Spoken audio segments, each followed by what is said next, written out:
Everyone who's ever done an IT ops job knows about monitoring and analytics tools. Every day is a high stakes game of whack a mole, where the moles are network issues and cyber threats just waiting to make those dashboards turn red. As more systems go digital, it's a relentless race to stay ahead of disruption, always one click away from chaos. But what happens when those trusty tools that we've relied on for years, doing the same thing in the same way, just aren't cutting it anymore? Today's episode of Great Things with Great Tech takes us deep into the world of network performance monitoring and network detection and response with Pavel Minarik, the Vice President of Technology at Progress. His team at Flowmon is at the forefront of network behavior analysis, providing IT admins with the advanced tools they need to detect anomalies, mitigate threats, and ensure their networks are secure and efficient. Flowmon is revolutionizing the way organizations handle network performance monitoring and security, using cutting-edge technology to give IT professionals the upper hand in the constant battle against cyber threats and infrastructure issues. It's a look into how Flowmon's innovative solutions are helping companies around the world stay secure in today's modern threat landscape. This is episode 86 of Great Things with Great Tech, the podcast highlighting companies doing great things with great technology. Don't forget to head to YouTube at GTWGT Podcast or on all good podcasting platforms. Subscribe and follow and make sure you never miss an episode. And now, episode 86 with Pavel Minarik.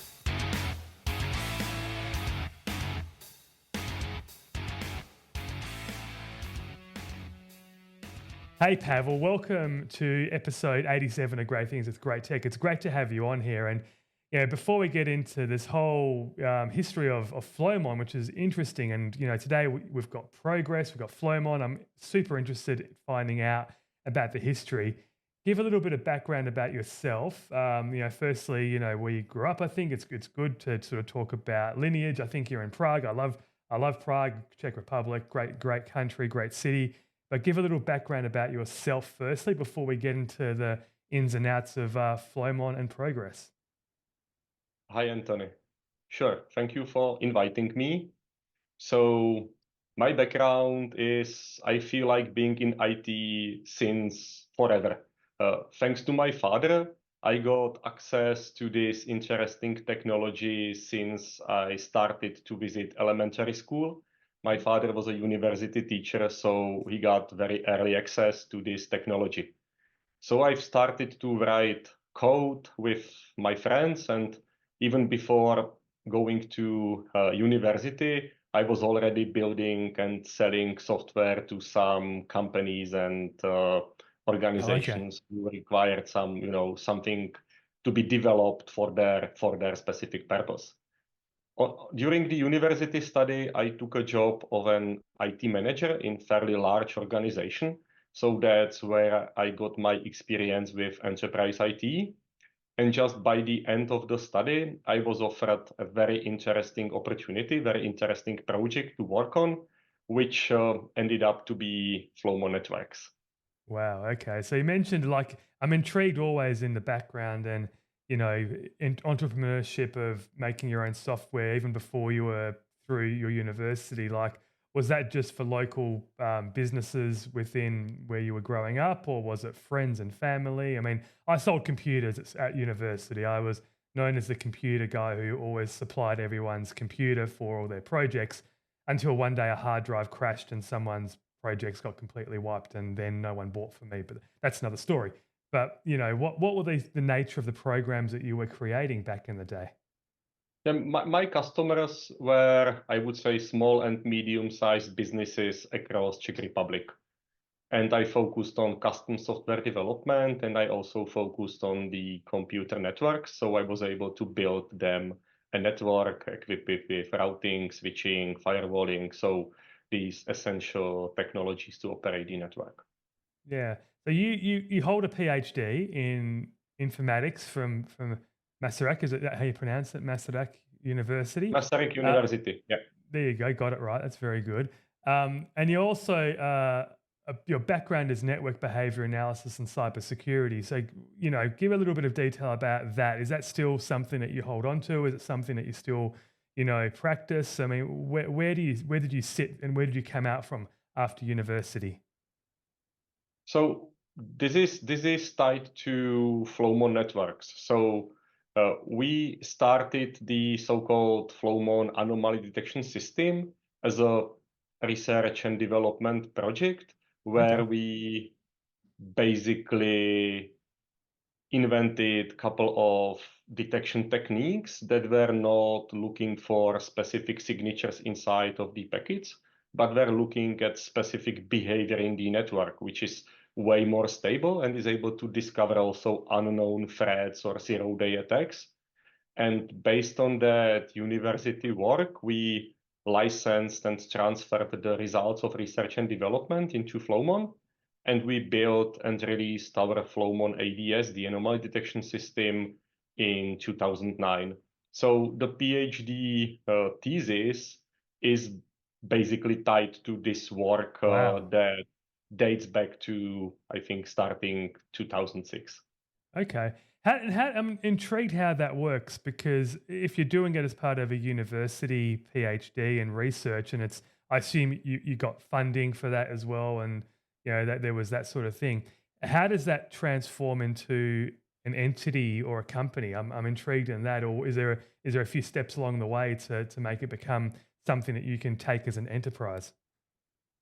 Well, today it's, I would say, well-established process that has its standards, how to define the transfer price, how the contract should look like.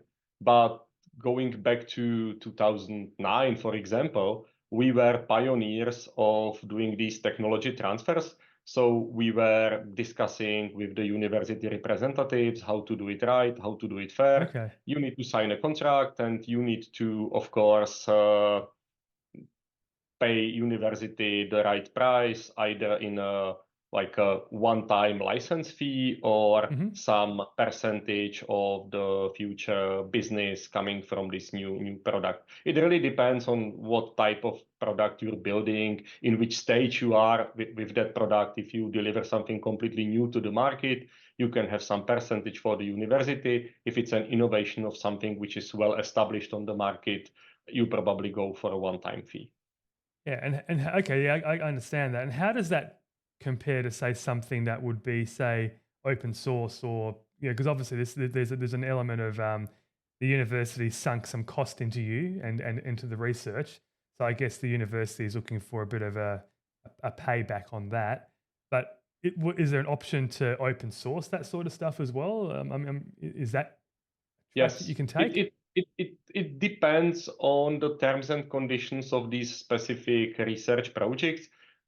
Basically, what the funding agencies defined as acceptable, but it's common practice that part of these results are actually made available to the community as open source. But at the same time, if you develop something really interesting, really specific that has a commercial potential, you don't want to just make it open source. You want to license it to potential buyers who will really productize this technology and go to market and, of course, give some money back to the university. Interesting, interesting. And as a student who goes through those processes and gets the PhD, and then, at what point do you think, or did you think, okay, well, I've got a product here that maybe now I can take and, become some sort of enterprise or entrepreneur out of it? Well, we knew that since the very beginning. Since we started the project, we knew that we want to develop something really innovative that we will then transfer to a company and go to market. So for us, it was clear from the very beginning. That's awesome. Okay, so go back to those early days there in 2005, 6. You had a prototype of a 10 gig network flow monitoring probe. So just talk a little bit about why that was so groundbreaking and what did it do differently to the traditional like network monitoring. And I guess for all of us that have worked within any type of network, any type of platform, we know what network monitoring at the basic level is, and we know typically about WhatsApp Gold and that sort of basic metrics monitoring. But what were you doing with Flowmon that was different and groundbreaking? Imagine that now it's a year 2004, and imagine that you want to monitor the network traffic. I specifically say the traffic, not the router switches, if they are, online, what is the CPU utilization, what is Yeah, the memory the ups or consumption. downs. Yeah, That's a different story. That's the traditional IT infrastructure monitoring. But imagine that you want to monitor the real packet flow through your network to understand what is going on. So back then you had two options. First was to deploy a full packet or continuous packet capture solution that was receiving the copy of the network traffic and was basically storing that traffic for subsequent analysis on a large disk array. This is fairly expensive, it's fairly heavy, and it can lead to like multiple racks in your data center. The other option was to enable NetFlow or in general any flow export from your routers or switches. But back then, you will get to sampling rates like 1 to 1000, which means one packet is monitored and another 1000 packets is basically missed. So I had no there idea was, as well that I didn't know that that was the reality of that sort of monitoring. Like when I was in those roles, I was thinking if we were doing NetFlow or something that everything was getting looked at. But you're saying there was a sampling rate that was happening there, which is quite yes, interesting. yes. But for traditional NetFlow use cases, for service providers like, bandwidth utilization, capacity planning, billing, DDoS detection, I mean volumetric DDoS, it's all good. The sampling is not an issue. You will Mhm. get the volumetric statistics pretty much correct. So for these use cases, it was fine. But when you wanted to leverage this technology in an enterprise IT environment for network troubleshooting, for performance monitoring, for deep dive into root cause analysis of some network issue, NetFlow didn't help you. You need to go for full packet, which is time consuming, expensive, complicated. So imagine that it's 2004 and you have a device that is able to produce non-sampled one-to-one network telemetry on a 10G link on wire speed, so without any packet loss. That was huge. And this was a result of a research and development project funded by the European Union. And as a result, the evaluation committee recommended to commercialize this technology due to its high potential. So first, the idea was to sell the license to some existing player in the market, Mhm. but then the final decision was to start a spin-off startup, like a new company that will license this technology and bring it to the market. We really revolutionized the way how you can monitor the network traffic. We provided an alternative to these traditional continuous packet capture solutions that are usable in the enterprise IT environment. Which is huge, right? And that's the whole reason for being, Flowmon today. And was there anyone else doing this? I mean, I hear about 10 gig network in 2004, and that seems like not a lot of people were using 10 gig networks. So to have this technology at 10 gig at that time was seems to me like it was way ahead of its time.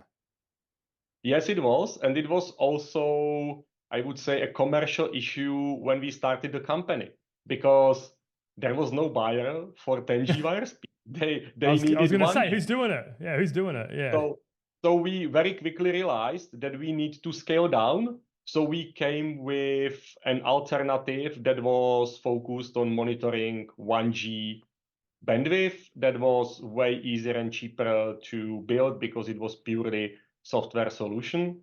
So then we had a product that scaled down to the real buyers, real users, because for them 10G was science fiction back then. Yes, yeah, exactly. I was going to say no one would have thought about it, right? So you went super high end in terms of the proving ground, and then realized from a commercial perspective that was too high, and you had to bring it down. So those 10 gig um, sampling probes or whatever you were doing, that were they hardware and software together to do that? And then, like you said, you were able then to just effectively do it in software, which obviously worked out beautifully as well because that's the most fantastic distribution method that we have. Yes. And it was important, or it is important to realize that this way we were future proof. So once 10G starts to become adopted in enterprises, we were by default ready.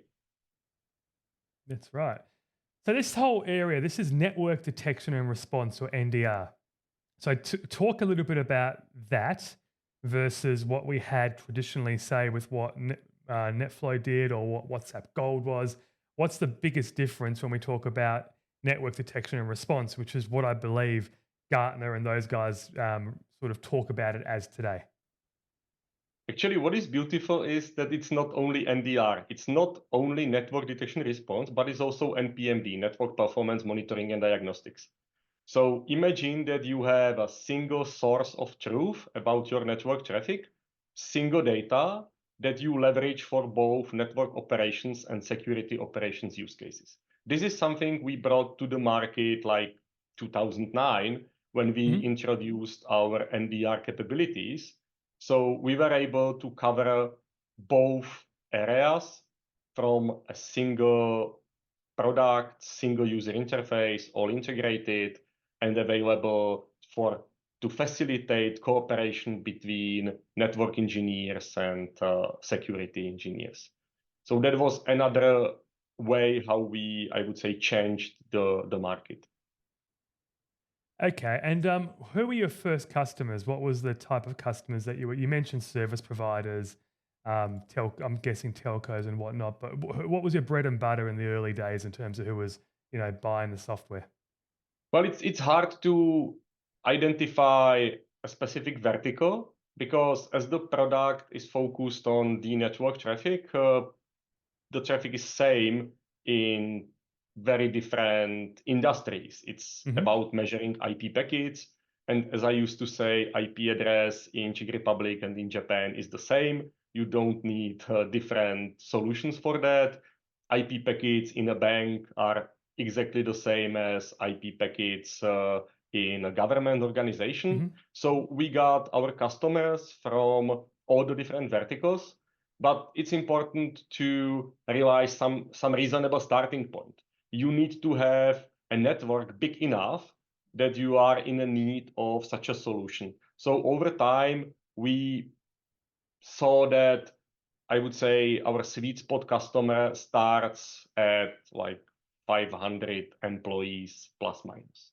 Okay, so kind of higher level sort of enterprise sort of customers, maybe small to medium enterprise and enterprise Yes, yes, customers. Mm. absolutely. It's like mid-market and above. It's not for SMB. Yep, I understand. And I think what's interesting, and we'll talk about, where the solution today can really help, because obviously, I think from what we know today, that there's a lot of nasties that lurk in the network and they can sit there doing nothing for a long time, and a solution like this can help. But back in those early days, 2008, 2009, 10, 11, 12, what was the main primary sort of, value prop for this technology going to a customer? That's my favorite topic because that will really explain what NDR is and what it sets apart from traditional signature-based approach or traditional anomaly detection focused on volumetric indicators. So imagine that you have this one-to-one non-sampled detailed data that basically describe your network traffic in each and every moment. So you can reconstruct all the network sessions that happened in the network in each and every moment in time, which means that you are not limited to volumetric anomalies. You can go beyond traditional statistical analysis that will tell you, hey, you have a peak in your network. You can discover even a single sessions where a malware infected device is contacting the command control center back. You have this level of granularity.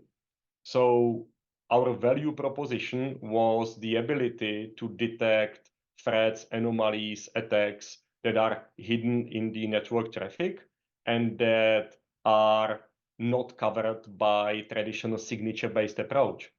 If you imagine traditional signatures, they look for specific patterns, specific regular expressions in the packet payload, which means it's by default slow and it works only for known attacks, known threats where the signature is available, and it works only if the traffic is not encrypted. Right. While our approach is resistant to encryption, it's highly scalable, and you don't need a signature for a specific threat. So if the attacker needs to propagate somehow on the network, and the attacker needs to propagate somehow on the network, you will see these scattered footprints in the network traffic. You will be able to find it, like lateral movement, like exploitation of different services, attacks trying to guess the password or misuse credentials get from some user. You see that in the network traffic. You detect it and you report it. How does that, like you guys are known for your innovative approach to the network traffic analysis. Flowmon, from what I understand, combines signature and anomaly detection methodology. How does the real-time threat detection work in Flowmon? What are the specific threats that you can identify and mitigate? You talked about it a little bit, but maybe dig into it a little bit more. I'm interested in that. So the main or the essential aspect is combining different detection techniques. You can find on the market various products that, no doubt, they are really great in the specific detection technique they are using. So imagine that you have a system that is able to learn what are the normal patterns in your network and then detect deviations from that. So what happens if the attacker is already there when you deploy it? It's part of the normal pattern. So how we differ is that we combine different detection techniques like adaptive baselining, heuristics, machine learning, signatures, as you mentioned, reputation databases, behavior patterns. So we have a full stack of different types of detection techniques that work together. So what is missed by one detection technique is maybe detected by two others. And that's what sets Flowmon apart from what you can see on the market in NDR space. Yeah, awesome. And that makes complete sense. It's just doing a lot more together because of the technology that you've got. You're able to look in deeper, but the techniques that you use are able to detect threats, not just based on pattern that are traditional, but on all of your approaches to be able to monitor them. I get it very much. Going back to the history a little bit. So if you look back in time, so there was a couple of different acquisitions through Flowmon's journey. What did that do, and how did you kind of navigate that? Because I can see a couple of acquisitions in 2008. Where are we looking at? 2020, Kemp Technologies, and then obviously the one where we currently sit, which is by Progress. So, mate, and you've been there for the whole journey, right? So, how did you deal with that? How did the company deal with that? What was the reasons for that at a high level, and how has it made you guys more powerful and stronger today? Sure. So we actually have both experiences selling the company and buying another companies. Okay. We've acquired, I think it was 2014 or 15, we acquired a company called Ferretabs, which was focused on the application performance monitoring from the network traffic perspective. So the technology was able to capture network sessions, reconstruct the TCP sessions, parse the application protocol, identify individual transactions, and tell you this is the network transport time and this is the application response time, this is the SQL statement that was executed, this is how Oh, long okay. it Yeah. took. So things like that, Oh, which was a great addition to our portfolio because it's another angle that you can use to analyze the network traffic. So that was when we acquired a company.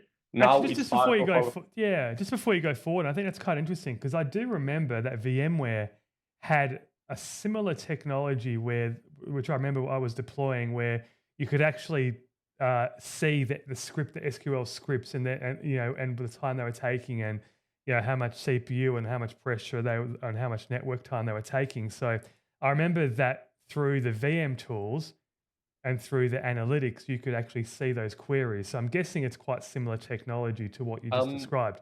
I don't think so, because whenever you're able to measure, for example, CPU time, you go with an agent. So there has to be an agent on the database server to do that.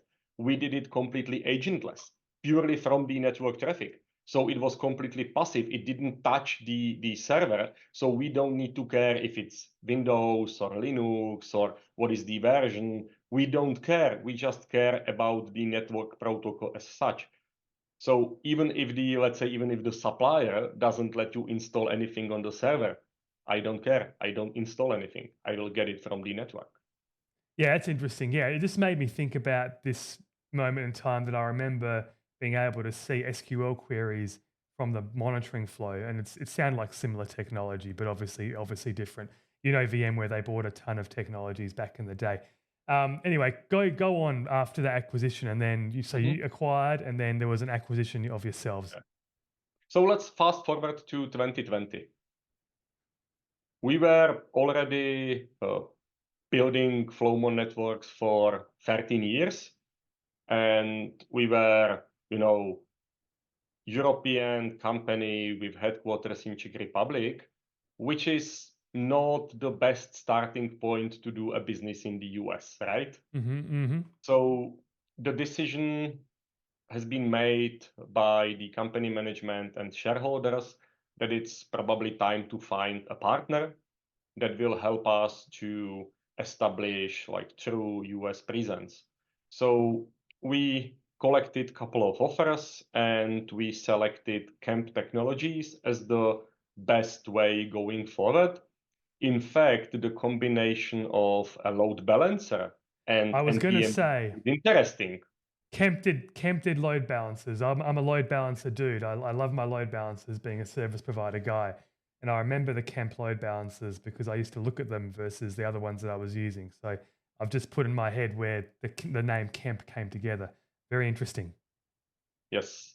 And when we were negotiating the terms and conditions, I would say I felt in love with Loadmaster, with the load balancer, because it was so lightweight and so easy and so fast to deploy. Like from downloading the VM to starting load balancing, it took like 5 minutes. Yeah. So it's outstanding. And when we brought the products and technologies together, we have immediately identified an opportunity for integration between Loadmaster and Flowmon. So we have added the Flowmon probe functionality, the ability to monitor the network traffic and export network telemetry. We added this to Loadmaster. So now Cool. each and every Loadmaster is actually a probe that can monitor traffic that is flowing through its network interfaces. That's awesome. And it measures things like round trip time, server response time, retransmissions, because that's what the probe does. So now you have visibility into your critical company applications that you are load balancing, and you have a telemetry that will tell you what is the server response time of a specific server, which client has an issue with round trip time. You have all these metrics that you can slice and dice per application, per server, and interpret in Flowmon. So it's huge, and there is no other vendor that is actually able to deliver you load balancer and NPMD technology at the same time. Awesome. And then Progress comes along. Not that long after that. That was very fast. So I would say we didn't even finish the integration of the companies together, and the Progress acquisition happened.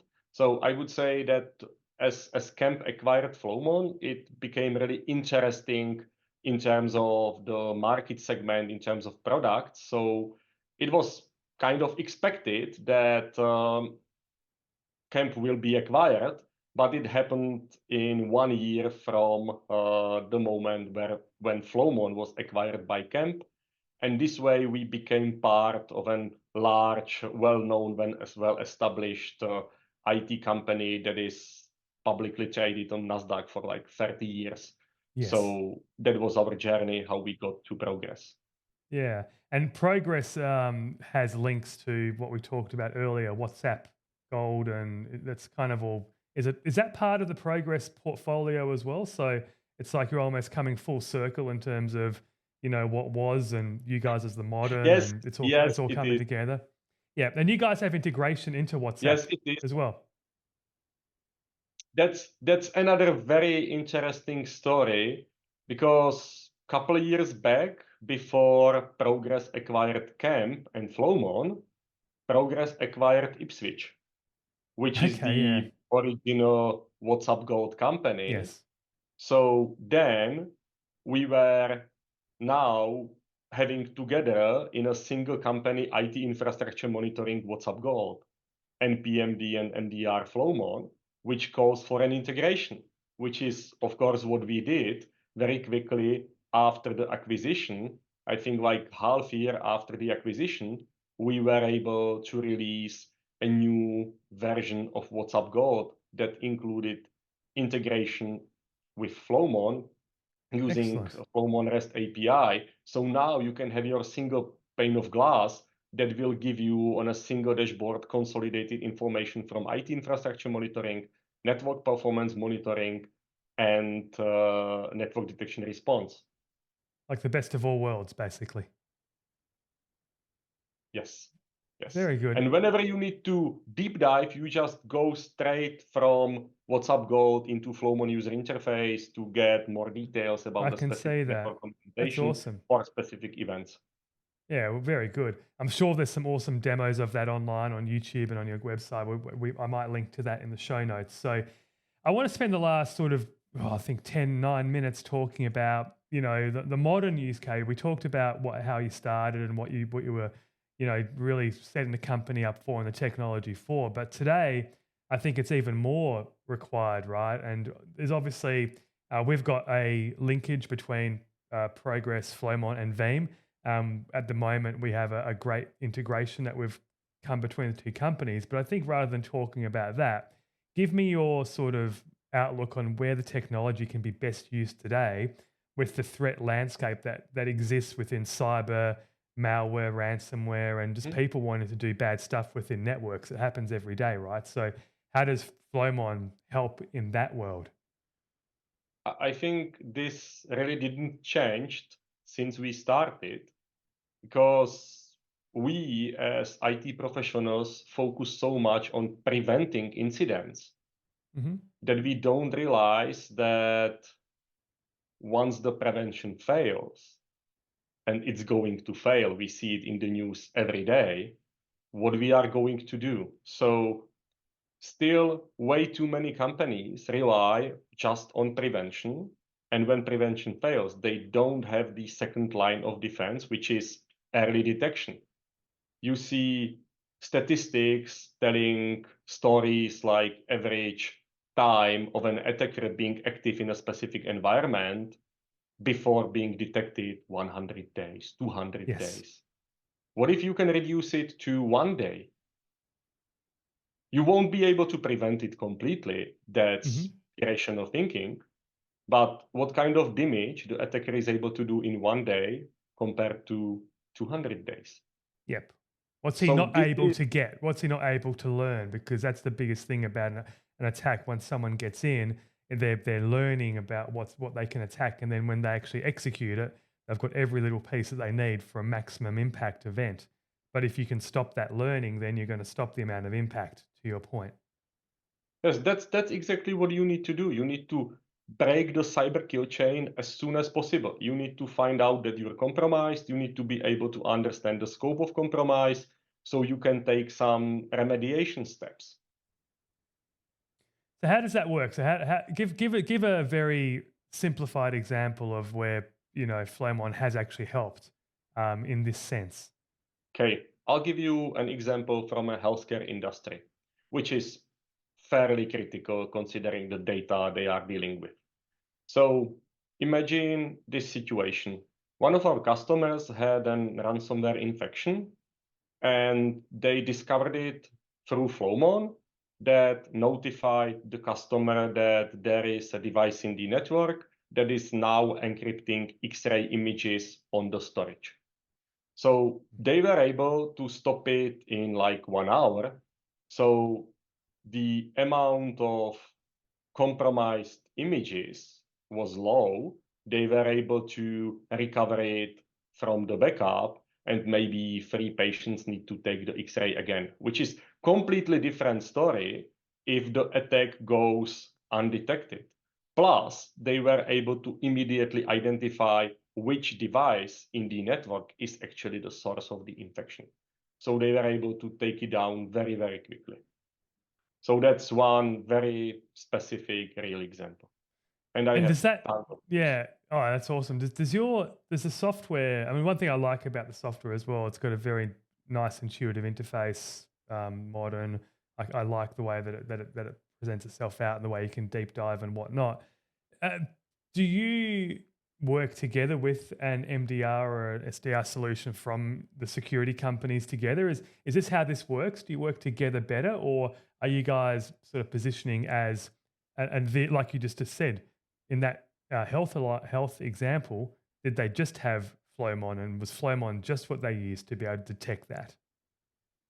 Back then, from the security standpoint, for detection, they had only Flowmon deployed.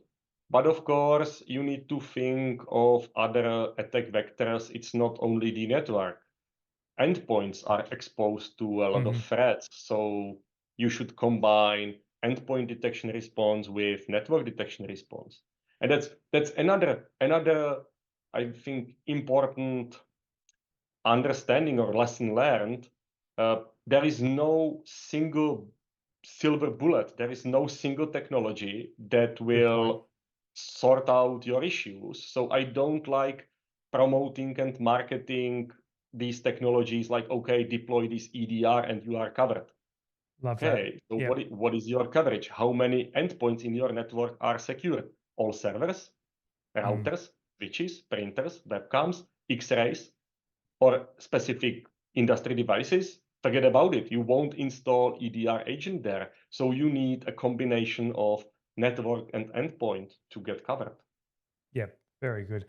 Hey, just in a couple of minutes, talk about how AI. Obviously, like we've taken 38 minutes to talk about AI, which I think is amazing.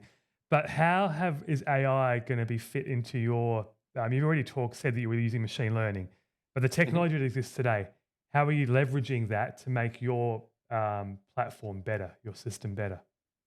I'll give you a very specific example. First of all, let me say that AI doesn't equal generative AI. And the Absolutely. reason why I don't talk about AI is because for me it's natural. We're using these techniques like since forever to Mhm. build our detection capabilities. So for me it's like normal thing. If we take a look at recent innovations we did, so people are now struggling with the volume of events, incidents, signals they need to dig through.